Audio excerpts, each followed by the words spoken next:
에스라 2장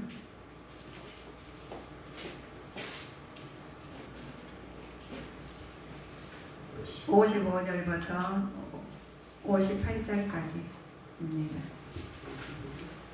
네.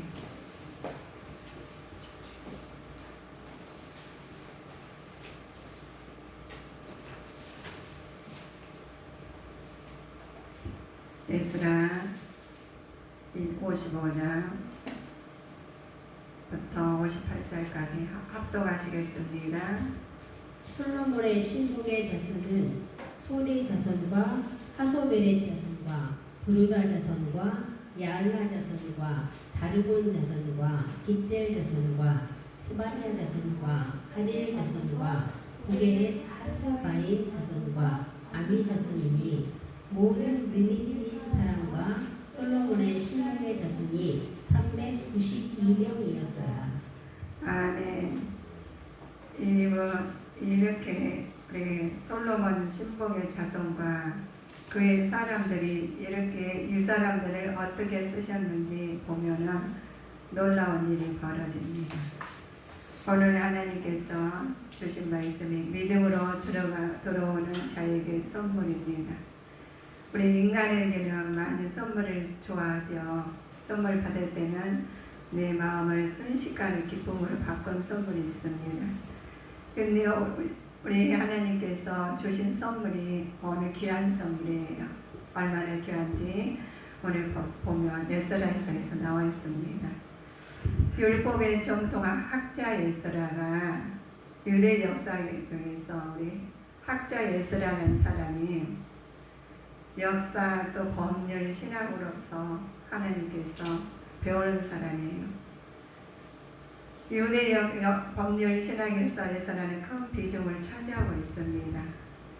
일부 히브리 학자들은 에스라를 율법 소유자라고 또 선지자 모세의 다음으로 에스라를 쓰고 있어요.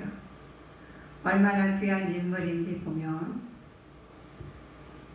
중요한 인물이죠.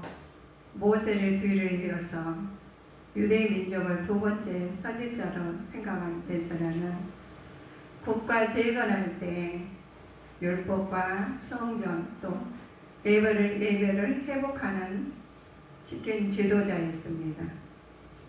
또 서기관으로 학자 일을 구약 시대에 각종 문서와 계약서를 써주는 구술을 하는 사람입니다. 종교적으로도 하나님께서 관여하였고 또 우리 학사가 에스라가 관여했고 또 포로교육의 율법도 관여를 한 사람이에요. 이분은 참 재능이 많아요. 재능이 많아가지고 배우기도 많이 배웠고 그런 학자이자 또 율법사 법률과 또 신학으로서 뛰어난 사람입니다. 이런 사람이 어떻게 하나님 일을 했는지를 오늘 보면 참 감동적이에요. 석유관 구약 시대에서도 각종 구술을 했다 했잖아요. 그걸 했는데 우리의 종교의 일에 관여해서도 열심히 일했던 사람입니다. 그러나 포로기 이후에 율법을 필사하고 또 보존하여서 해석하는 정능까지도 임했던 사람입니다. 신약에서도 율법 전문가로 인정받았던 에스라는 하나님 말씀 안에서 항상 움직였던 사람인데 은혜가 넘치는 사람입니다. 에스라에서는 내용이 우리 보면은 참 은혜스러워요. 모든 명이 알면 은혜스럽고 모르면 답답하잖아요. 그런데 우리가 세상에 보면 많이 가진 사람이나 많이 배운 사람들이 하나님 곁에 오기가 힘들어요. 왜? 바쁘니까. 아니면 또 우리가 세상 보이지 않는 하나님을 믿어야 되니까 자기 주관으로 많이 나갑니다.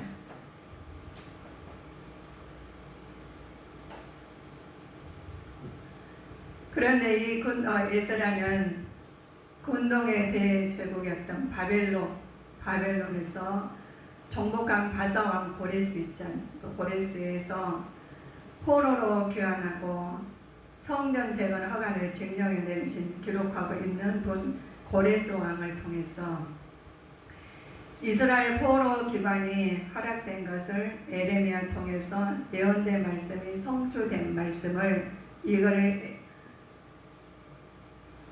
에스라가 다 알고 있죠. 에레미야를 통해서 우리가 예레미야를 기도를 보면 얼마나 눈물 넣는 기도가 많죠. 그러는데 여기 보면 이 고레스 왕은 다른 족속 느부갓네살 또 다리오 벨살살 등 같은 손에 붙여 하나님의 손에 붙여서 하나님 보혜의 사역을 이루어가는 사람입니다. 그런데 이분을 통해서 하나님이 사람마다 한 사람 한 사람 귀하게 쓰신 부분이 우리 하나님 성경에서 기록된 말씀이죠. 우리도 대한민국에서 역사를 보면은 참 기록된 역사를 보면 이순신 장군이랑 왕들 보면은 대단한 일을 했어요. 그런데 그 업적에 남겨놓고 갔지만 지금 우리 후손들이 그걸 보고 배워요. 모범적이죠. 그러나 우리 성경 인물에 나온 것처럼 이대로 지금 사회에서도 움직여 나오고 계보로 이어가 나가고 있습니다. 그러나 많은 사람들이 우리 그거를 갖다가 교과서에 나와서 시험도 봐요. 외워가지고 중요하니까 그러겠죠. 에스라서를 보면 우리가 주는 교훈이 있습니다.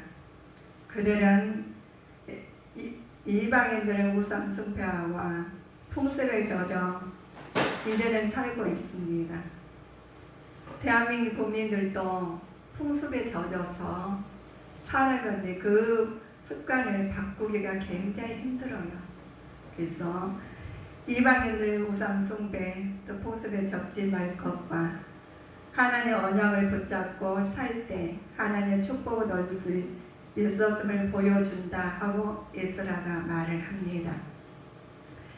이를 위해서 에스라는 율법을 가르치고 또 그 죄를 회개하며 백성들에게 언약을 따라 살겠고 이방인들과 혼인을 금하라고 했습니다. 이들이 혼인을 금하고 이 말씀을 따라서 너희들은 하나님 말씀에 의해서 우상을 숭배하지 말고 풍습을 좇지 말라고 합니다. 지금 우리나라에다가 이렇게 말씀하는 것과 같아요. 오직 우주 안에 있는 자녀들은 하나님의 자녀들입니다.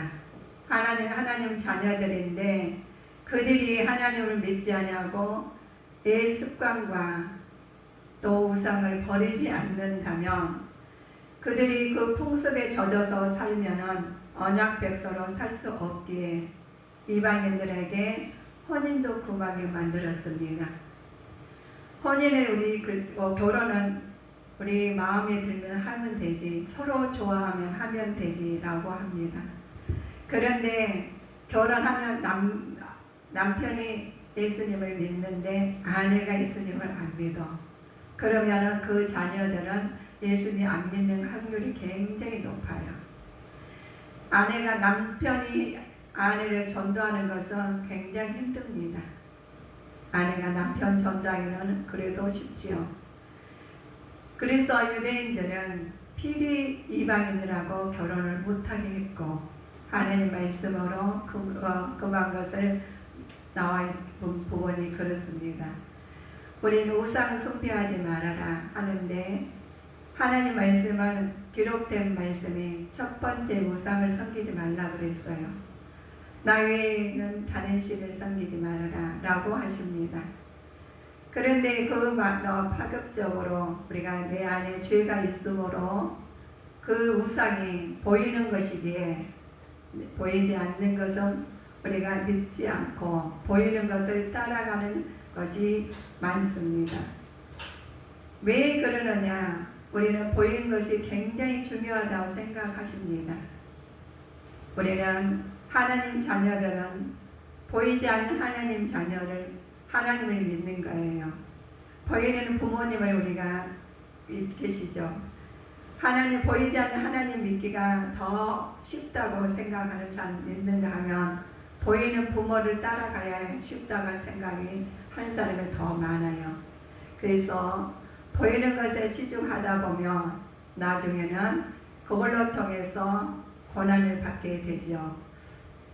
그래서 이 에스라가 말을 해요.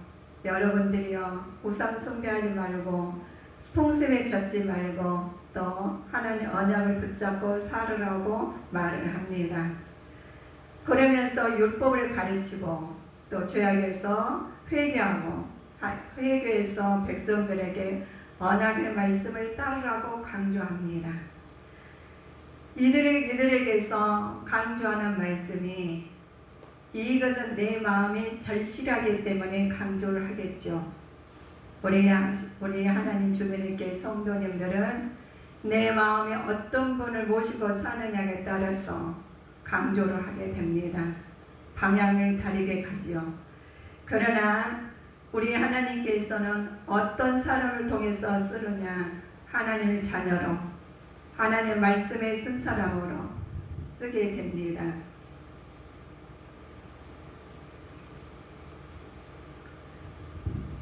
우리 하나님께서 업적을 남기고 하나님 말씀 아래 서가는데 고레스 왕이 나와요. 이를 업적을 남기는 사람이죠. 베데와 마사를 연합하여 통합국가를 세운 바사의 초대 왕입니다. 정령국에서 보면 바사에게 종교를 말살하지 아니하고 장려했던 유대인들을 본토로 귀환시키는 성전 건축하도록 도와 일하신 분입니다. 하나님은 고레스 왕을 쓰셔서 하나님의 뜻에 따라서 이스라엘 구원의 역사를 이루게 하신 부분이 고레스 왕이에요. 우리에게 주신 내용에 보면 많은 사람들이 있어요. 이방인들도 있고요. 이스라엘 백성들도 있습니다. 이방인들과 바벨론 남은 유대인들은 귀한 유대인들에게 예물을 준 까닭이 있는데 스가랴서 1장 5절에 참고해 보실까요?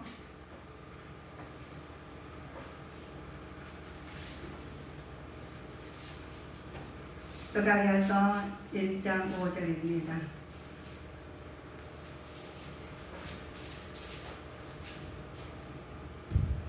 너희 열조가 어디 있느냐? 선지자들이 영원히 살리라. 아닙니다. 여기 스가랴서가 아니라 에스라, 죄송합니다. 에스라 1장 5절. 이에 유다와 베냐민 족장들과 제사장들과 레위 사람들과 무릇 그 마음이 하나님께 감동을 받고 올라가서 예루살렘 여호와의 전을 건축하자 하는 자가 다 일어나니. 아멘. 이방인들과 바벨론에 남아있는 유대인들을 교환한 유대 예물에 대해서 말을 합니다. 이스라엘 교환한 승리하는 교환에서 하나님의 축복을 받아서 결과는 이방인도 공경하게 만들죠. 우리 하나님께서 작정하실 때 반드시 이루어 주신다는 말씀입니다. 많은 우리 솔로몬 성전 건축할 때도 하나님께 이스라엘 백성만 쓰시는 게 아니라 이방인도 쓰셨어요. 이방인을 쓴 이유가 있습니다. 하나님 일에 동참해서 복음이 흘러나가라고 쓰신 부분입니다. 고레스도 마찬가지입니다. 고레스 왕도 이스라엘 교환 승리의 교환이 이어지면서 하나님의 축복을 받는 결과임을 이방인도 공감하게 했습니다. 이럴 때 하나님께서는 작정하실 때 반드시 하나님의 일을 하나님께서 이루어 나가시는 부분이 하나님 일이십니다. 하나님은 어떤 사람을 쓰신지 보면 고레스 왕의 성경 해명들을 되돌려주는 사실이 있습니다. 그 의미는 하나님께서 친히 성전을 다시 세우시고 다시 우리 하나님 실추했던 유대 백성들이 성민으로 주의 명분을 회복시킬 것이라고 담겨있기 때문에 하나님이 우리에게 말씀을 주시고 회복시키고 그리고 인도하시는 부분이 이스라엘 백성을 통해서만 아니라 이방인들 통해서 하나님 일을 하십니다. 그러니 친히 하나님 성전을 세우시는데 꼭 하나님 일을 하실 때는 먼저 하나님 성전을 세우게 만드셔요. 그래서 우리 심령의 성전을 먼저 세우셨고 그 다음에 지상의 성전을 세우실 때도 하나님 먼저 이스라엘 백성들은 하나님 자녀를 놓고 들로 세우신 다음에 또 믿지 않는 이방인들도 세우시는 부분이 그들에게 하나님 은혜를 주셔요. 그러나 이들에게 보면 바벨론 잡혀갔던 사람 중에 예루살렘과 또 유다 도로를 귀한 지도자가 있었습니다. 우리가 아까 선거하신 부분 우리 말씀을 보면 2절에 보실까요? 곧 스룹바벨과 예수아와 느헤미야와 스가랴와 의엘나야와 모르드게와 빌산과 미스발과 부기웨와 르훔과 바나들과 함께 나온 이스라엘 백성의 명수가 이러하니. 자, 이스룹바벨, 예수아, 느헤미야, 또 스레야, 또 루알레야, 이런들 다 말 합치면 교환한 사람들이 지도자는 12명이었어요. 12 지파를 상징하는 겁니다. 교환한 사람들이 지향했던 공동체가 궁극적으로 언약 백성들의 이스라엘 공동체임을 말씀하시는 겁니다. 1차 귀환자들이 어떻게 구성되어 있는지 보면 귀환자들은 우리 12지파로 우리가 세웠죠. 지도자를 귀환자들을 가계별 수요로 세웠어요. 또 제사장들은 동료와 성읍별 수요를 세웠죠. 귀환한 자들은 가계별도 수요를 세우고 내인들 세우고 너비된 사람과 솔로몬 신복자들에게 가계별로 수요를 세웠습니다. 출신의 종족과 계보로 불분명한 평민들과 포로 교환자들도 총수로 세운 겁니다. 교환하면 포로로 또 끌려간 당시 2배 더 넘었던 사람들입니다. 그래서 하나님께서 이들을 강성하게 하시는 부분이 있습니다. 하나님이 일하시면 그냥 하는 게 아니라 하나님께서 지도자를 세우셔가지고 딱 지파별로 나누셔가지고 진행을 합니다. 에스라에서는 이스라엘 자손들이 계수 방법이 여러 가지로 나와요. 우리도 사람마다 계수 방법이 여러 가지로 나오듯이 에스라에서는 보면 이스라엘 지파별 아닌 가문과 지역을 중심으로 계수된 부분도 있어요. 우리가 가문이 얼마나 중요한지 몰라요. 우리 성도민들이요. 우리가 지금 예수님 믿으면서 우리 주님 교회에 다 앉아서 예배자로 쓰신 부분이 가문의 영광이에요. 얼마나 감사한지 몰라요. 지금 나라의 대통령 된 것보다 더 귀한 부분이에요. 이 나라의 대통령은 업적을 남기고 예수 믿지 않으면 그대로 끝나겠죠. 그러나 우리 예수 믿지 우리 하나님 왕의 자녀 왕 중의 왕 우주 창설자 하신 분 하나님 자녀예요. 그래서 우리는 하나님께서 자녀 삼아주시고 끝까지 하나님께서 인도하시는 부분이 우리 계보를 이어갑니다. 하나님 계보에 서 있었기 때문에 우리는 하나님 뜻에 나타난 우리가 언어와 생각과 우리 행동을 해야 됩니다. 그럴 때 하나님께서 끝까지 우리를 책임져 주시고 인도하시는 부분입니다. 가문을 통해서 지파별 아닌 가문을 통해서 일하신 부분이 우리는 이스라엘 자손을 확실하게 그분을 신분 증명을 해 주십니다. 우리 이방인들하고 세워진 것이 아니라 이스라엘 백성부터 먼저 하신 다음에 이방인들은 돌아도 되고 안 돌아도 되고 그러니까요. 하나님 선택을 해야 돼요. 하나님께서 허락하셔야 돼요. 우리 세상 말로 그러잖아요. 직원 있고 우리가 임시직 있지 않습니까? 그럼 보면 그들에게 가서 그냥 우리 직원한테 잘해주지 먼저가 되지 그냥 임시 직원한테는 우리는 그냥 돈 주고 끝날 경우가 있더라고요. 그냥 오늘 하루 일당 주고 끝내는 수가 있어. 근데 본 직원은 정식 직원은 그러지 않잖아요. 그 회사가 어떻게 되든 간에 책임을 지듯이 우리는 하나님의 자녀들은 태초부터 태말까지 책임을 집니다. 그러나 그분들이 어떻게 따라와야지 따라오지 않으면은 거기서도 하나님께서 놔두시죠. 그랬다 버리지는 않으셔요. 우리 오늘 말씀에 보면 2장 55절 58절에 우리 나와 있죠. 귀한 우리 보면 다시 한번 참고해 보실까요? 솔로몬의 신복의 자손은 소디 자손과 하소베렛 자손과 부르다 자손과 야알라 자손과 다르곤 자손과 깃델 자손과 스파디아 자손과 하딜 자손과 보게렛 하스바임 자손과 암미 자손이니 모두 느디님 사람과 솔로몬의 신복의 자손이 392명이었더라. 아멘이요. 이 소다 하소베렛 이 말씀에 나오니까 얼마나 이분들은 뭐하는 사람인지 궁금하실 겁니다. 귀한 자들이에요. 솔로몬의 신복의 후손들입니다. 이분들에게 하나님 주시는 은혜가 있어요. 자, 전쟁 때 이 자손들이 이들은 가나안 전쟁 때 잡혀온 가나안 원주민입니다. 솔로몬의 신하가 되었던 사람들이죠. 그러나 그들에게 하나님께서 구원의 빛을 이스라엘만 국한시키지 않고 이들에게도 믿음의 언약의 백성 안에 들어오는 자에게 선물을 주시는 장면입니다. 우리에게는 선물을 주신다 하니까 직장에서 승진하고 또 사업이 잘 되고 자녀에 들어서 너무 잘 되고 그런 선물을 받기를 원합니다. 그러나 하나님께서는 하나님께서 이스라엘 백성으로 들어오게 하나님 자녀로 들어온 부분이 선물이에요. 우리는 선물은 하나님 자녀이기 때문에 축복입니다. 얼마나 감사한지 모르죠.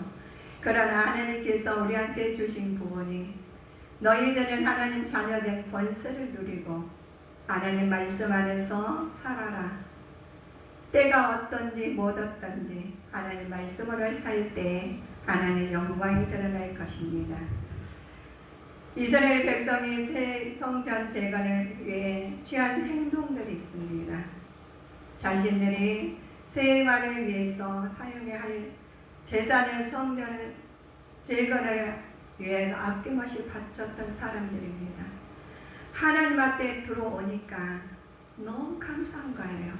그런데 그들이 사용해야 되잖아요. 그런데 그들로 들어왔는데 그냥 산 건 아니잖아요. 은혜에 감사해서 성전을 건축하는데 아낌없이 드리는 부분이에요. 난 하나님의 나를 기억해서 들어오라고만 했는데 아버지한테 다 아낌없이 드리는 거예요. 들어왔으면 그냥 아무것도 먹을 거 있어요. 우리 이방인들의 풍습이 있지 않습니까? 자기한테 와가지고 살면은 너무 좋잖아요. 먹고 사는 거 자기 거 자기가 먹고 살기를 위해 할 텐데 그러지 아니하고 하나님 성전 짓는데 아낌없이 내놨어요. 이 부분이 하나님께서 주신 선물인 법을 나타낸 거예요. 그 은혜에 감사해서 하나하나 가진 것을 다 나타냈는데 어떻게 나타냈느냐. 아낌없이 바친 부분이 애물 드는 내용이 있어요.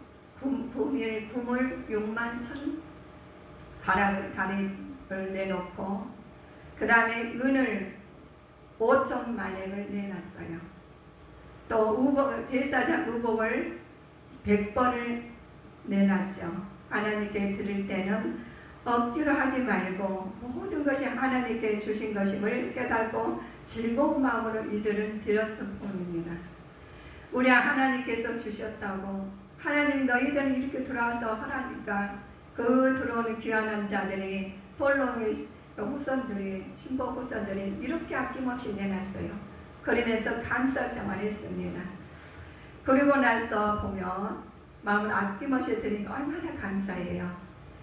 성전 제공 공사 앞에서 제일 먼저 하는 일이 있어요. 이들이 어떻게 했느냐 보면 3장 1절을 볼까요?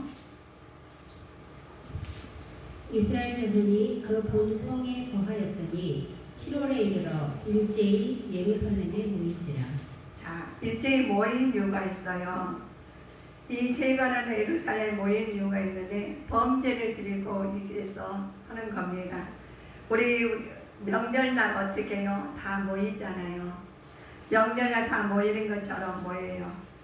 이들은 초막절을 지키기 위해서 이집트 생활을 탈출한 이스라엘 사람들이 40년 동안 광야에서 장막 생활을 한 것을 기념하기 위해서 유대인 절기예요.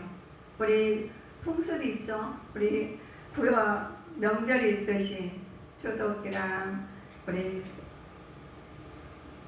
명절 국가적으로는 최고의 그 시기죠. 9월부터 10월 사이가 10월 사이입니다. 우리 추석이랑 구정이랑 우리 가면 다 모여들잖아요. 그런데 그들은 이렇게 명절 때 모인 거예요. 하나님은 너무 감사해서 하나님한테 예물 드리고 다 드리고 해서 그때 모여드는 겁니다. 모여들어가지고 이들이 우리 조상들이 40년 동안 얼마나 힘들고 그 거생활하는데 유봉생활하는데 그들이 기념하면서 하는 법에 나옵니다. 이스라엘 3대 절기죠. 절기를 축하하는 동안에 장막집에서 살던 그들은 습관에서 나와서 선조들이 하는 일을 합니다. 40년 동안 장막 살면서 방랑했던 유복생활이죠. 유복사를 기억하면서 기념하는 절기가 이 초막절입니다. 초막절이라고 하고 수장절이라고 6월절, 관월절, 7절절, 맥주절 이렇게 하면 절기가 나가요. 그러나 이 생활하면서 이들을 통해서 백성들이 그동안 단절되었던 하나님 관계를 회복시키면서 해방의 기쁨을 누리는 기간이에요. 그래서 얼마나 40년 동안 얼마나 했는 것을 우리는 모르잖아요. 근데 그 장막생활 그 하면서 너무 좋았던 이 생활에서도 딱 절기 때는 모여가지고 초막절을 세워가지고 우리 조상들이 이렇게 살았단다 그러면서 아이들한테 알려줘요. 후손들한테. 우리 성도님들이요, 우리 예수님 말씀 안에서 그냥 나만 믿지 않고 하나님 앞에 우리가 절기의 유대인들이 이들이 이스라엘 백성들이 하시는 것처럼 우리는 말씀으로 양육하는 자가 되시기를 주님의 이름으로 축원하시겠습니다. 그래서 가정 예배가 굉장히 중요합니다. 부모님을 가정 예배를 통해서 신앙의 교훈을 아이들한테 알려주고 예배를 통해서 우리 알려줘야 돼요. 그래야지만 아이들이 그 풍습을 잊지 않고 어떻게 사는 것을 배워가는 것입니다. 그냥 지나가는 것이 아니라 말씀으로 양육할 때 하나님의 뜻이 나타나고 그들을 통해서 복의 근원이 될 줄 믿습니다. 이들이 하나님께서 솔로몬 신복의 후손들이 믿지 않았지만 하나님을 받아들이니까 얼마나 감사해요. 모든 것을 다 내려놓고 우리 인간 믿지 않는 사람의 몸에 젖어서 살아왔을 것인데 하나님 계획을 쓰니까 모든 걸 다 내놓고 하나님의 뜻에 따랐다는 우리는 그 교훈을 배워야 되겠습니다. 이들에게 비참한 생활에서 포로된 어린 감사로서 들었던 것처럼 당시 귀환하는 포로 상황은 어떻겠어요? 비참했어요. 우리 6.25 사변 있잖아요. 6.25 사변 때 비참했던 부분이 우리는 알고 있어요. 그러나 똑같이 가지 않지 않습니까? 어떤 사람이 예수님 믿고 하나님 말씀으로 인도함을 받는 사람이 있는가 하면은 다 이방 종교를 믿고 지금 가고 있는 사람이 있습니다. 그러나 하나님 말씀에 의해서 가는 사람과 이방 종교회를 따라가는 사람과는 차이점이 많습니다. 어느 정도 차이냐? 하나님 나라를 가고 못 가고 차이입니다.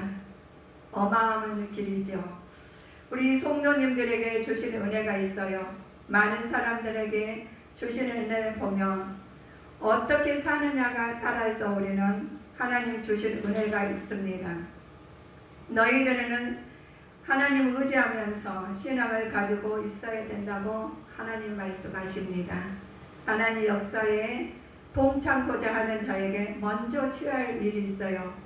우리는 거룩하신 하나님과 교제의 회복을 위해서 수고하는 자가 되어야 되고 자신의 성결함을 하나님을 통해서 교훈을 받아야 됩니다. 살면서 그냥 사는 것이 아니라 말씀에 의해 살아야 되는 부분이고 말씀에 의해서 하나님의 뜻이 나타나야 됩니다. 이 땅에 매여서 사는 것이 아니요 주 하나님 말씀 안에서 뜻을 나타내는 자가 되실 줄 믿습니다. 믿음으로 가는 나라 하나님 나라 우리 찬송가 있듯이 우리는 하나님 믿음으로 가기 때문에 믿음을 장성한 분량자가 되시기를 항상 애써야 되겠습니다. 너희 믿음이 시련이 인내를 만들어내는 줄 너희가 알미라. 너희의 믿음이 시련을 불러 연단하여도 없어질 것보다 귀하여 예수 그리스도에 나타나실 때 칭찬과 영광과 존귀를 얻게 하려 하심이라는 말씀이 우리 성경을 통해서 나와 있습니다. 그래서 우리는 믿음으로 선물 받으신 이 말씀을 항상 주님 안에서 믿음으로 돌아오는 자에게 선물을 주신 것처럼 우리는 믿음으로 살 때 하나님의 축복을 받고 하나님 나라가 우리를 통해서 이어질 줄 믿습니다. 기도하시겠습니다.